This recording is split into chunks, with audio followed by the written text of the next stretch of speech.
Stevie, we're in the middle of spooky season here. Are you a Halloween costume guy?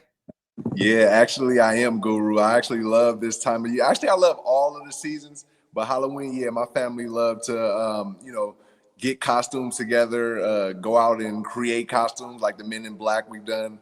Yeah, it's a good time to give out healthy snacks. I do like the healthy snacks or big candy bars, so it's a fun time. What about you? Wait, you're a big candy? You give out full-size candy bars? Yeah, we You give out the full size. you are the Don't you most remember popular being, house. don't you remember being a kid and thinking like, man, I just want to get the big candy. So I want to provide that, and now I'm able to, why not? You're the most popular house in the neighborhood, hands down. I like Halloween costumes, but I like ones that like you kind of make yourself, or like I dress as like I did Tony Soprano one year, something like that, where like I'm not buying the costume, I'm kind of making it. That's more my speed. Man, look, my kids are just like that. My son made his own Naruto costume. Yeah, like the kids are creative. That's why I love it. It's a creative season, so it's a fun time. Stevie sent me some pictures before the show. The Johnson family does it up for Halloween. That is for sure. Actually, this Saturday we starting our scary movies. Have you done your homework, Mike, and watch Still Know What You Did Last Summer? I have not watched that yet. Oh My man, wife has made me watch, not made me, but I've watched with her for the first time the first two Halloween Towns, and Hocus Pocus is next on her list. okay, there you go. Yep, we watched that a few weeks ago. That's good. She got you right. She getting you right. I gotta add though, I Know What You Did Last Summer. I have to watch that before Halloween. That Yeah, is a capital of must. Brazil. You had it right. You won the trip. You won. Shane, hit it. Turn up your volume. Because you're about to listen to The Sick Podcast. Bill's Banter with Stevie Johnson and Michael F. Florio. Fitzpatrick fires. Oh, caught! Steve Johnson! Touchdown, Buffalo! Why so serious? The sickest Buffalo Bills podcast. Allen will run it himself. He pumps. Got some daylight. Hurdles to the end zone. It's gonna be sick. Bill's Banter community. I am the legend. He is the guru, and this is Bill's Banter.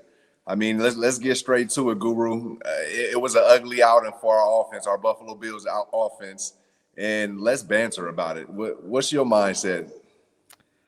So we were texting a little bit during the game, and I texted you in the first half and said, "Man, this defense is bad." And you texted me in the second half, and you said this offense might be worse. And we could start on the offense. I don't think I've seen them play this poorly with Josh Allen since his rookie year. Like we're going back a while. I feel like it felt like they didn't really have any answers to what was being thrown at them. Yeah, that's a pretty good thought right there, because that's definitely what I sense. The Buffalo Bills offense is trying to figure out how to make plays. We went through about 3 to 4 years where we knew how we would make plays. We knew the offense would work. We knew there was a spark or some type of edge for our plays to be made. But now it's looking like we're trying to figure out where can we get these plays to be made at. And you got it right. We haven't seen that since a rookie year of a kid that was just trying to find out a way to make plays in this league. So you hit the nail on the head right there. And not to mention, we actually have a team full of playmakers, but are they being utilized? Running back. You know what I'm saying? Are they being utilized? Is that a James Cook final touch came with like 11 minutes in the game thing, or? Yeah. What do you think that is, Guru? Do you think it's something going on inside? I don't get it, because it's not even like 2 weeks ago against the Patriots where it's like, okay, James Cook isn't having his best game. Maybe we see if there's a spark here. James Cook was torching them. He was averaging over 5 yards per carry. And I would argue their offense looked outside of their opening drive. The offense looked its best on the opening drive of the second half, which was largely James Cook influenced. So I was going to ask you what you think the reasoning is, because watching that, I know McDermott has already said they've discussed it and he was not happy about it, but like, I don't see any world where it makes sense to take your second best player off the field. Yeah, it's especially after signing a big contract, Yeah. So that just tells me that it's got to do with the staff, not the players. The players are who they are at this point, and you can either develop them or you can build around them, I would say. And with this talent that we have, like a James Cook, you have to keep that kind of player on the field because he can hurt a team out the backfield, either running it or passing or catching a pass. And then it even hurts a team by just placing them somewhere and then motion them or not even motion them because you have to have attention to a player like James Cook, who just signed a massive deal, who just got finished scoring 16 touchdowns, who tied a legend in Thurman Thomas. And then you're going against an Atlanta Falcons team who has another star running back who's similar to a James Cook. So do you not want to compare and see who can outplay each other? This is what prime time is about ultimately. Yeah. So speaking from both sides as a fan and as a former player, you can say, hey, I'm gonna look at the player and why didn't he do this? Why didn't he, do what he needed to do to win my fantasy team? but at the end of the day, it's the coaching staff. You gotta put these players in the right position, Guru. And that's my banter right there. Yeah, and I think if you asked if you were able to give the Bills coaches some like truth serum like Joe Brady, I think he'd be like, yeah, I wish I had that back. Like there's no, I don't know if do we though? Because like he did that end around, then he did the end around. And I heard there was some talk with McDermott, and yet he still did an end around again. So it's like are you being hard headed or what? Like, do you think because not adding up. That one, I've had enough with end arounds. I'm good if we don't see one the next game. Do you think that was more trying to? Because watching that, I was like, that's Joe Brady trying to stick it to everyone a little bit to be like, look, this play works. But the truth of the matter is, it didn't. Because even if Elijah Moore doesn't fumble, there's two Falcons defenders right there. Like they blew that play up from the start. It wasn't going to work, and yeah. I think that game, that play, and I know games aren't won and lost on one play, but it felt to me in that moment that the Bills were stealing the momentum and like maybe the Falcons were starting to get a little like, okay, Superman is coming awake and stuff. You have Josh Allen and James Cook. You needed 1 yard. If you run up the middle and you get stuffed, you have the option of running up the middle again. Hey, Guru, how many yards did you say James Cook was averaging? Oh, over 5 yards per carry. Oh, yeah. We just needed one. Yeah, that's it's pretty wild. And we got one of the strongest interior lines, lines, period. They're up there in the top 10, if you want to say that. You gotta go downhill. And that's why we have to focus on Brady. And there's not much that we can do aside from making some big trades. I would definitely test the market and go try to bring pieces in just because. Why not? But ultimately it's going to be a change in that offense for the offense to start flowing, is my opinion. And I wanted to ask you on this because, look, the offensive line, as great as they have been and were last season and everything, I think this was their worst game. And I think they would probably agree. It looked to me like at no point were they comfortable. Like they were talking a lot. The blitz was getting through. And actually, Josh Allen was blitzed on 56% of his dropbacks. That is the most in a game since week 8 of 2021. And so my thinking is the reason why teams stopped blitzing Allen is because he learned how to torch them when they blitz him. This week, though, he did not look comfortable. What do you think led to that? Do you think it was just a bad game by Allen? Do you think it was the receivers not getting open? Do you think it was the game plan? Like in your opinion, what led to the blitz working so effectively when in the past it typically hasn't?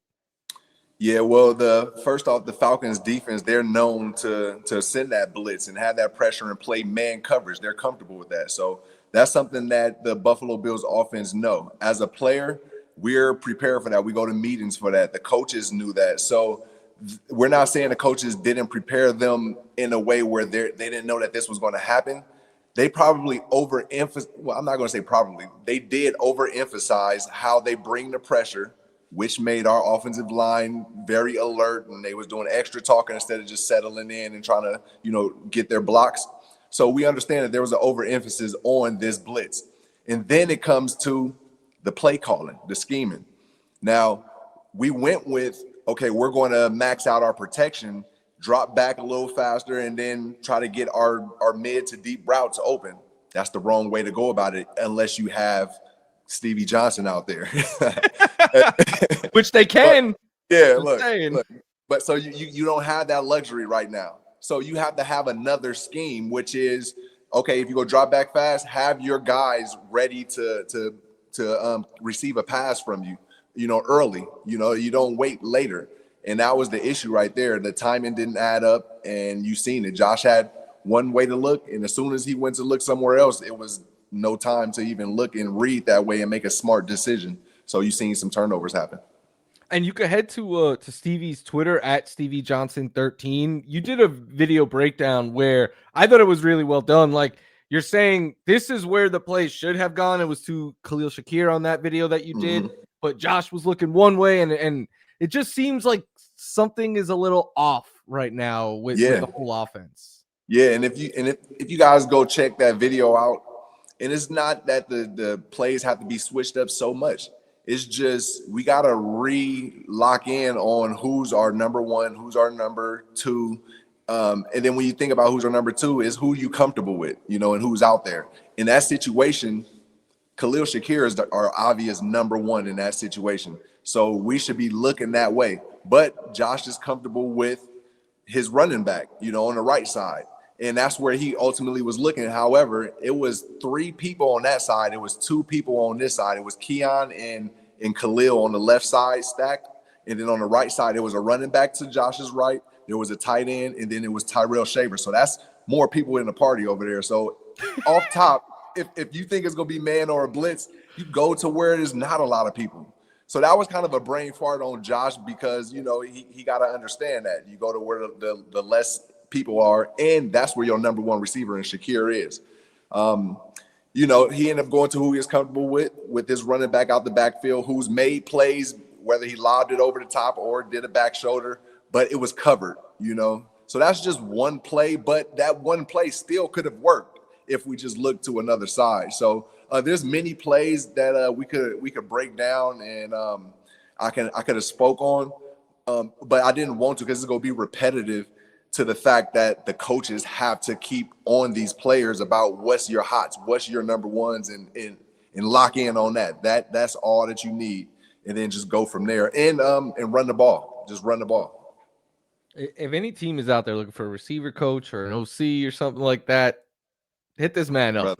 Yes. I mean, I've been through it all. That's how I know it. I see it. I've been through every part of the depth chart, all these meetings. And that's exactly what it is. We can go bring in, we was talking about trade talks, we was talking about we can bring in anybody, it's not going to make a difference unless that person that they bring in is going to demand the ball he's got to demand the ball. If you come in as just to get into this offense, you go be running 20 yards down the field before you even have to turn around and be coached to get the ball, and it's not going to make no difference. So we would need a alpha to step in and demand things and see what I'm seeing. One issue I had with the Bills' offenses, and I was going to bring up that weird Allen throw to Ty Johnson that ended that drive, but I think that was more just the pressure getting to him and him like thinking they were closer than they were. I'm not really worried about that. What I am a little worried about is, and I think it's not just on the player, I think it's also on the way he's used in the play calling, but it's far too easy to take Keon Coleman out of games right now. And it's something I say a lot on this show is like, why don't you just have a couple of plays that are designed to give him 50-50 balls because he can win those. But even more, AJ Terrell is a lockdown corner, and we know that. The Bills did nothing to try to get Keon opposite of Terrell. Like, it was all game long. He was on him, and I don't know why they don't put him in the slot at times. Like, move it, get a little creative with him because I think he has the skill set to be a versatile option, but using him as just the out wide X, I think right now in year 2, they might be putting a little bit too much on him. Yeah, man, they putting him in a terrible situation. Here's an interesting fact. I was talking with my partners at the Broken Table, and They said the Chiefs are amongst the highest in separation because they utilize close splits and bunch formations. And when you talk about the Buffalo Bills, all we talk about is how can we get separation? And then you look at how often are they scheming up bunches and close splits. And you see it, they're 26th in the league. You know, they're at the bottom half of the league of using those splits and scheming up guys. So now you're trying to put all your chips on a guy to be outside and create space, as opposed to helping that person. Putting, like you said, put him in the bunch. Use his 6'4" strong stature to rub behind somebody that just ran by, and then you come underneath and you can find those little holes. You know, it's a game within a game, but every offensive coordinator knows this. You know, he's just going to have to, utilize these 2 weeks to get back to the basics. And I might sound like you a little bit here. I know people in Buffalo right now think the sky is falling. A big reminder that at this time last year, they were 3-2 because they got blown out by the Ravens and Texans in back-to-back weeks, and we thought the sky was falling, and then we know how that they ended up to go on a run, and Josh wins MVP and all of that. But I would rather a game like this happen early in the season where, because I'm seeing people be like, this is the blueprint to beat the Bills. Okay, cool. Now the Bills have 10 games to figure out how to beat this blueprint. I'd much rather this now than late in the season and definitely in the playoffs. So, and also, I think what gets lost in this, Stevie, the Falcons defense is really good, and they deserve a ton of credit for the performance they put on Monday. Right, for sure. They're definitely a good team. And, again, if that was the recipe to beat the Bills, it's going to be entertaining because the Bills will figure this out. Coach Brady, he will figure this out. He's not a Pop Warner coach. He'll figure this thing out. So it's going to be interesting to see, Guru, when we get back on TV and play against the Panthers, who shut down the Atlanta Falcons. So, that's going to be a great test for the Buffalo Bills. And it's a great wake-up call, like you said. It's better that it happened now than later on when it's too late to figure out going into the playoffs. Yeah, because I think after the Patriots loss, everyone was like, that's uncharacteristic. That's not the Bills. This was the big eye-opener. And speaking of defense, I want to ask you about the Bills defense, but I have this crazy stat here. Bijan Robinson, he had the second most scrimmage yards in Falcons history, the most ever by an Atlanta running back, and the third most ever on a Monday night game. He also joined Bills legend Thurman Thompson as the only player with 450 rushing yards and over 300 receiving yards in their first 5 games.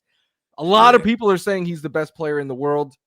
It's easy to see why when you watch him, but it's not like one of my coworkers, I think, said it really funny. They were like, the Bills have made every running back they played look like Bijan Robinson, and now they actually had to play Bijan Robinson, so he just went off. But this isn't a one-game thing. Like, if the Bills were good against the run and then Bijan went crazy, you're like, okay, that's Bijan Robinson. Right. But this has been a week in and week out issue. Is there any fixing this run defense, do you think? Yeah, there definitely is. First and foremost, big shout out to Bijan and what he's doing. His balance is impeccable. He's having fun out there. They're utilizing him. And yeah, hats off to him out there in Atlanta. Imagine if the Buffalo Bills used James Cook like that. Imagine if they used Cook how the Niners use McCaffrey. And we have an MVP quarterback. Imagine if the Bills use how the Eagles used Saquon last year. Just feed him, figure out ways to get it. So Cook will be doing some phenomenal things also. He's already done it and he hasn't even broken a sweat. You know what I'm saying? So yeah, it's gonna be fun to see this more alert and more aggressive Joe Brady, because you want us to give me you want some Cook, I'm gonna give you some Cook, and then you know what I'm saying, and it's gonna work to his benefit throughout this year, and then it may hurt us in the long run because running backs who knows, this is a different breed of back end players now, so it may be right up his alley for James Cook. I mean. So yeah, I'm looking forward to seeing us bounce back from this and seeing how much we use James Cook going ahead into the season.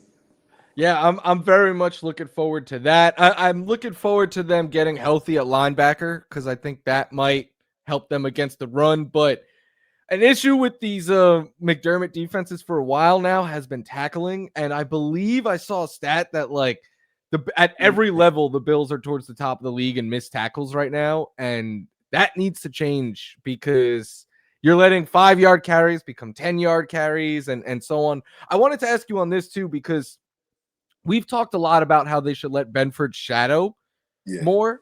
for sure. They were throwing to one person on Monday night. Every pass went to Drake London. Benford was only on him for 12 of his 34 routes. That's like almost a third. It feels like they're not using him right. Dude, no disrespect. I don't know who another receiver was on Atlanta Falcons. So it's making me think like, why do you pay somebody this much and you don't have him everywhere that number one is? Because he's their guy. That's what you have to do. Who are you guarding over there? You taking plays off then, you know? You got to be competing, brother. And you're good enough to do that. We don't care if you get cooked, you know what I'm saying? But we want to see effort. We want to see you sweating. We want to see you arguing with the refs and stuff like that. We don't want to see you chilling while the other homie is getting burnt and getting toasted by their only receiver. You know, like, come on.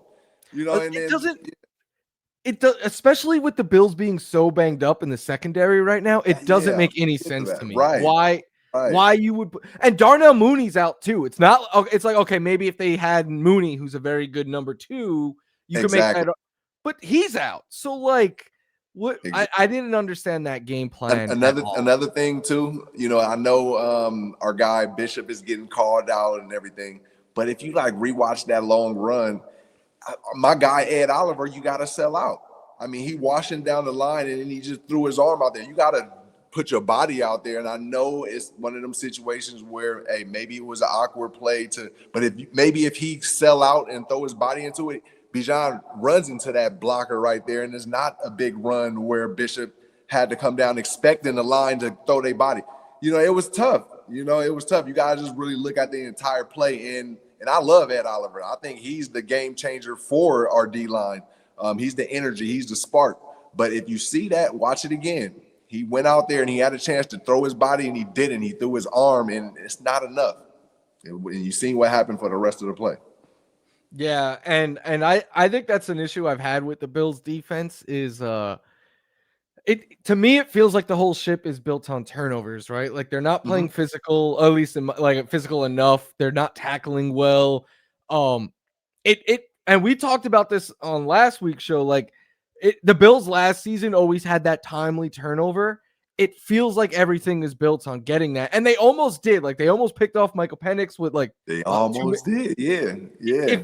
If Michael Penix has touch, that might be a pick 6, but he threw that in at 100 miles per hour.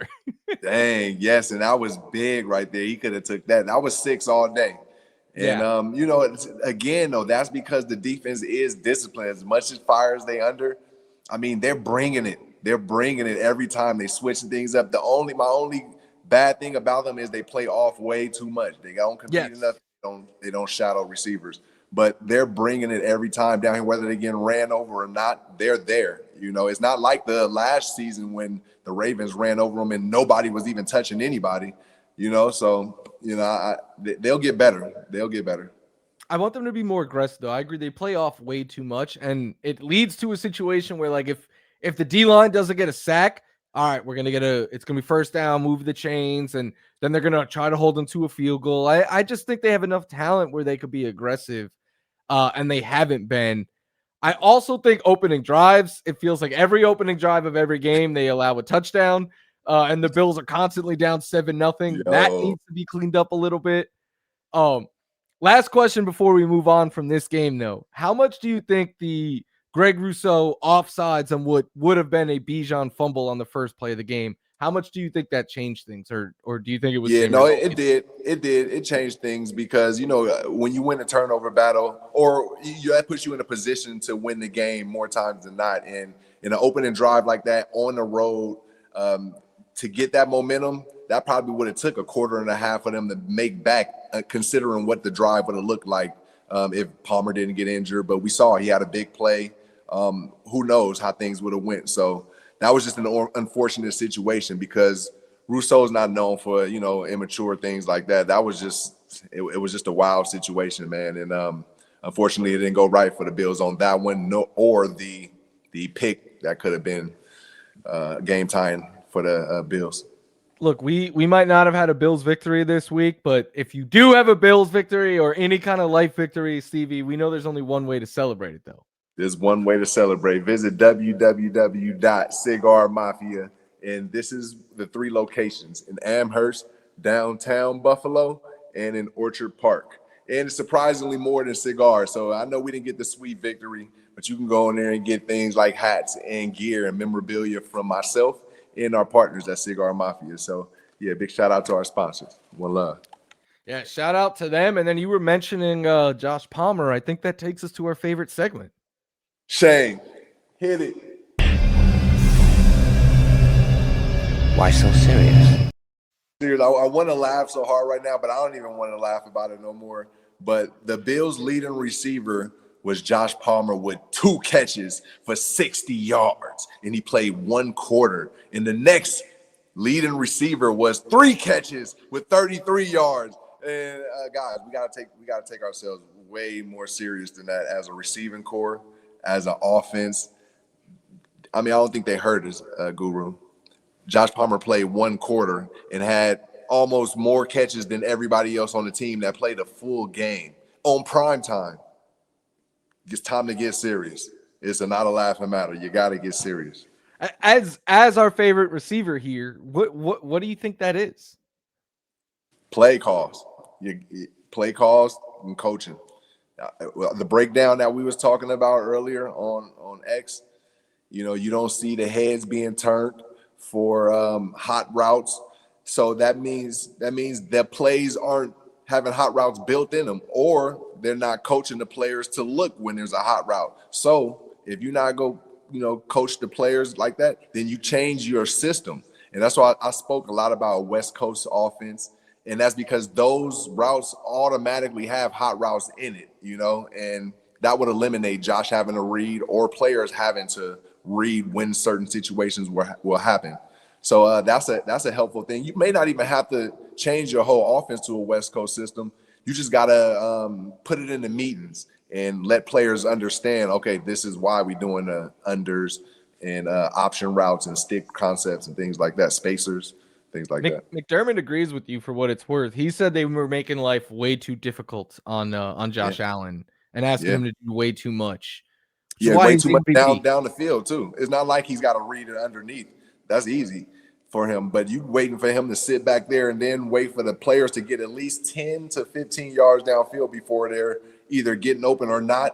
You can't do that, brother. You cannot do that in the NFL.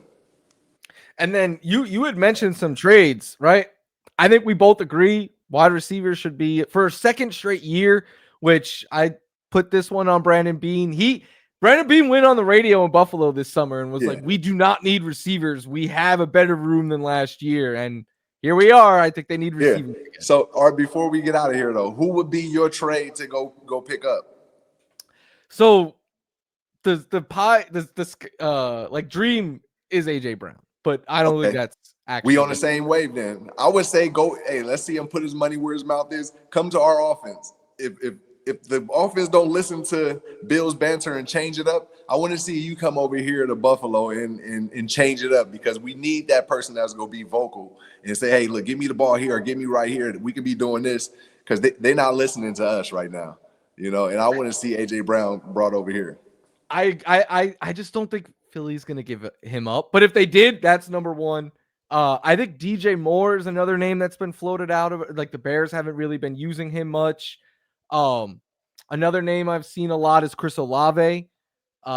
He could be one, but I was talking to a friend at work today, and 2 other options. They're not AJ Brown level, but Rashid Shaheed feels like a sneaky get, because he could be a field stretcher.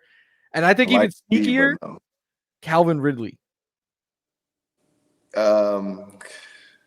It could be, but I don't think he's strong enough. He could be, but I don't think he's strong enough. Is there anyone else I didn't say that you have your eye on? To fit this offense, I would go look at the 49ers receivers. Go look at a Kendrick Bourne. Go look at a Jawan Jennings. I say Jawan Jennings first. I should have said him first, my bad. because in college he had an offense similar to this where you had to be downfield, put it up in the air, and let him get it. He's more of a seasoned vet now, so he understands the underneath game, and he's looking for a team to call home. I believe, and I think that's where they need to look at somebody like that. Or, yeah, I mean, it's impossible. I would have said like a DK Metcalf, because that's the type of offense that we have where they want your route to develop. So, Gotcha. DJ Moore, I say no to him because I don't think it's not an underneath game. He got to call out for the ball more. And if he don't get when he wanted, his energy is different. So we don't want very that. True. Olave is good too, but it's like you're waiting for a big play. That's just like Josh Palmer. We got a couple of big plays, but it's not making a difference. We need to move the ball down the field. Yeah. If they go utilize Cook, then cool. We can get a guy who's going to take the top off and make people back up. But we don't have no threats underneath, so it's not going to help nothing. I also think they could be in the market for like a safety, but I don't think they make 2 trades. But CJ Gardner-Johnson just got released, so maybe they could sign him. Yeah, I would like that. That's attitude. That's more attitude for the team. And you got to move players around at this point. You got to move players around that secondary. Stevie, what about this name? Blast from the past name.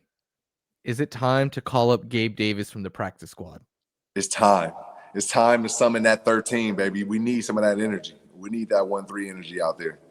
I was excited for Shavers before the year, but I do think it's time. I think Gabe needs to come in. He could be that X. He's a great run blocker. We know he could stretch the field. And something you talk about a lot, he has chemistry with Josh Allen. Yeah. And underneath, all they got to do is just lock in on Khalil, lock in on James Cook. If you bring Gabe back in, utilize different formations. Do the same routes, but different formations, motion in, motion out, bunch, it'll work out. And you could always sign a former 13 to be a wide receiver / coach. Right, man. We'll do both. Yeah, let's make it happen already, Stevie, I got one big question for you, though, because I know this is running through the heads of Bills fans, and they need to – I think they're going to need to hear your answer. I will be shocked if you go in the other direction, but Bills fans are wondering this right now. Does this team have too many holes for them to win a Super Bowl? No, they don't have too many holes. Every team got this. You see the league is balanced. Every team got their issues, and every team is banged up, and every team got athletes. It's just about how you utilize your athletes and when are you going to go through those walls. And this is good. The Bills are going through that wall right now. The Chiefs went through it a couple games before, and now you see them clicking. This is a wake-up call. The Eagles going through the same thing that the Bills going through back-to-back weeks, and they were the champions. So they even got players wanting to get traded out, quote unquote. Who knows? So yeah, everything happens, for a reason to get your team better, and you just got to keep evolving throughout the season. And there's nothing wrong with this team. They just got to fall on those players that they paid, and keep it simple. Yeah, I agree. And I think the Chiefs, the Eagles are good examples. The Lions are another good one. Like, we've seen the top teams get punched in the face a couple of times. It's a long season. You'd rather it happen early than late. But before we go, we got to talk some fantasy. The listeners are wondering, Stevie, did Drew back up the smack talk? Man, Mr. Buck is definitely backed up the smack talk. He came in and handled his business. Just like the Patriots handled their business against our Bills, same way the Falcons did. Man, Drew Buckets came through and he handled his business. He beat my reigning the top-ranked offense, undefeated. Hey, he did his job. Salute to you, Buckets. It was a close one, and Stevie was probably yelling at the TV to get more James Cook, not just for Bills purposes, but also for fantasy. Like, come on, Lo. It just didn't make sense. It didn't make sense. They didn't even utilize my guy. Come on. But yeah, right. I was gonna say, for an update, you're 5-1. I'm 4-2. We're in first and third place, so we're holding our own right now in the Banter League. I'm pulling up to see who we each face this week. Yes, it's big time, man. Who we got? I play you, Margot. You already know, and I'm currently projected as the underdog. And then Man. Okay, Margot. Yeah, Margot. She got a team over there. I'm playing against my guy Charlie, the HBHF book guy. Make sure y'all go get one of our. There's always a way with Stevie J books, our Spark books. But yeah, he's sitting at 3-3. My guy Charlie, he got Daniels, but they got him projected to win. Oh, I gotta find a running back. oh yeah, you James got to Cook's on replace bye James week. Cook. Yeah, that's right. I got some work to be done, man. You've been riding Kendrick Bourne lately though, and that has been a fantastic pickup for you. You got a squad Yeah. though. One Yeah, big. just like the Bills, one loss doesn't mean much. Yeah, it don't mean much. You still gotta put in work. Just like fantasy, you can't just set your lineup. You gotta continue evolving your team throughout the season, and that's the same with our Bills. And yeah, big shout out to Kendrick Bourne, man. He been doing his thing for me. And yeah, that's another shout out to my guy Houston Lillard, Damian Lillard's older brother. You know, he's told me about Kendrick Bourne, and that's how I found out about him years ago. He's a baller. Is Dame's brother a football player or basketball? Yeah. Actually, he was my quarterback in junior college. So yeah, when you see us throwing up the wings, you seen the picture actually with the Buffalo Jill. I jumped in the crowd, had the wings up. So that's all started with Houston Lillard, and that was in junior college when I met them, and then just carried on throughout Kentucky. And yeah, you know that's what we was doing back in the Bay Area. So was Dame your guy in the NBA? Like, do you root for his Absolutely. team? Dame, Kawhi, those are the main two because they closest to the family. You know, everybody else is like I'll admire their game, but yeah, those two are the ones we support through and through. Okay, that's dope. And look, bye week this week. I'm sure the players are happy. Do the players actually go on vacation on the bye week? Sometimes, some of them do, some of them don't. You know, it is always Toronto right there. So shout out to the T-Dot, beautiful place, got the food and everything. And yeah, sometimes players just go there or visit Niagara Falls area. And yeah, some players go back home, you know, considering what part of the bye week the season is in. Yeah, if it was like late in the season, I don't blame you at all if you headed out to California to escape that snow for a little bit. For a little bit. No bye weeks here. We did it. Next week we will be previewing the Panthers. But Stevie, before we say goodbye, anything you want to say to the people? Yeah, no, just follow us on our YouTube account, man, and leave your comments and thoughts in the comments or whenever you see us posting something so that we can eventually put your comments and your thoughts on our show, you know, and we just keep evolving Bills Banter weekly. So yeah, that's all I got. What you got, Guru? Oh, to plug the at Sick Pod Bills on Twitter, the Sick Podcast Bills on IG, at Stevie Johnson 13 on X, hbhf.stevie on Instagram, and then at Michael F. Florio on both apps. So that's where you can find us talking to Bills and chopping it up during the week and stuff like that. But for today, I think that's a good place to end it. We'll banter next week. See you all next time. And that's a wrap. Hope you don't miss us too much until next time. Follow the Sick Podcast Bills Banter on YouTube, Instagram, Facebook, Google Play, and Apple Podcasts.